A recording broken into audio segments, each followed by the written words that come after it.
તો hello friend, તમે કેમ છો? હું તો સારો નથી એટલે હું એમ નહીં કહી શકું કે હું મજામાં છું, પણ આશા રાખું છું કે તમે મજામાં જશો.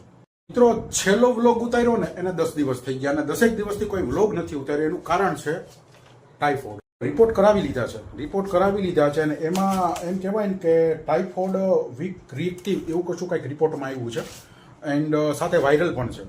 તો મિત્રો, રોજ તો શું વ્લોગ ઉતારવું ને રોજ મારી દિનચર્યા તમને જોવી ગમશે કે નહીં ગમે એ તો મિત્રો મને ખબર જ ના હોય, બરાબર છે. તો આજે એમ થયું કે ટાઇફોઇડ નિમિત્તે વ્લોગ ઉતારવું. તો ભૂખા પેટની દવા લઈ લીધી છે, તો હવે જમવા બેસું છું અને જમીને પછી બીજી કોઈ આપણે તમારી સાથે વાત કરશું.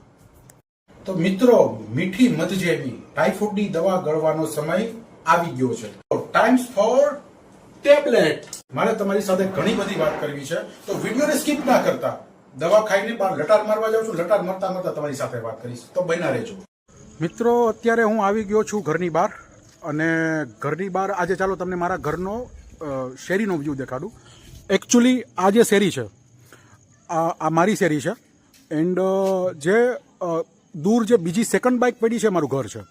આ મારી ઘરનો શેરીનો પાછળનો વ્યૂ એન્ડ ધીમે આ મારા ઘરનો આગળનો વ્યૂ. ને પહેલો જે બાપા સીતારામનો ઓટો છે ને મિત્રો, ત્યાં હું રોજ બેઠો હોઉં છું. જ્યારે પણ નવરો પડું છું, જ્યારે જાત સાથે વાત કરવાની હોય છે, મને મિત્રો એકાંત બહુ પ્રિય છે.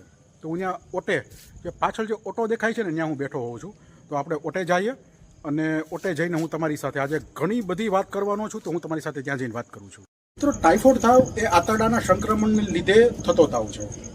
તો આંતરડામાં સંક્રમણ કઈ રીતે, મતલબ કે તમે વાસી વસ્તુ ખાવ છો કે બહારની વસ્તુ ખાવ છો, તો આંતરડાના સંક્રમણને કારણે ટાઇફોઇડ તાવ થાય છે. અને ટાઇફોઇડ તાવના લક્ષણો શું? ટાઇફોઇડ તાવના લક્ષણો છે હેડેક થવું, શિવરિંગ થવું એટલે કે ઠંડી થવી, તાવ ચડ ઉતર થવો અને વોમિટિંગ થવું. વોમિટિંગ મતલબ કે ઉલટી ના થાય પણ ઉબકા આવે. તો તમને જો આવા કોઈ લક્ષણો છે તો તમને ટાઇફોઇડ તાવ છે, તો તમારા નજીકના ડૉક્ટરનો સંપર્ક કરો અને સારવાર કરાવો. આ સાથે તમારો પ્રશ્ન હશે કે હું રોજ વિડીયો કેમ નથી મૂકતો, મારા 2 વિડીયો વચ્ચે આટલું બધું ટાઈમનું ડિસ્ટન્સ કેમ હોય છે?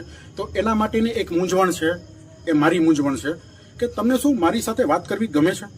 તમને મારી ડેઇલી લાઇફસ્ટાઇલ જોવી ગમે છે? કેમ કે અત્યારે હર કોઈ યુટ્યુબમાં વિડીયો બનાવે છે, ઘરે યુટ્યુબર છે ને યુટ્યુબે વ્લોગર છે. તો જો તમને મારી સાથે વાત કરવી ગમે છે, જો તમને મારી વાતો સાંભળવી ગમે છે, તો મારી ચેનલને સબસ્ક્રાઇબ કરો, વિડીયો શેર કરો અને કોમેન્ટ કરો.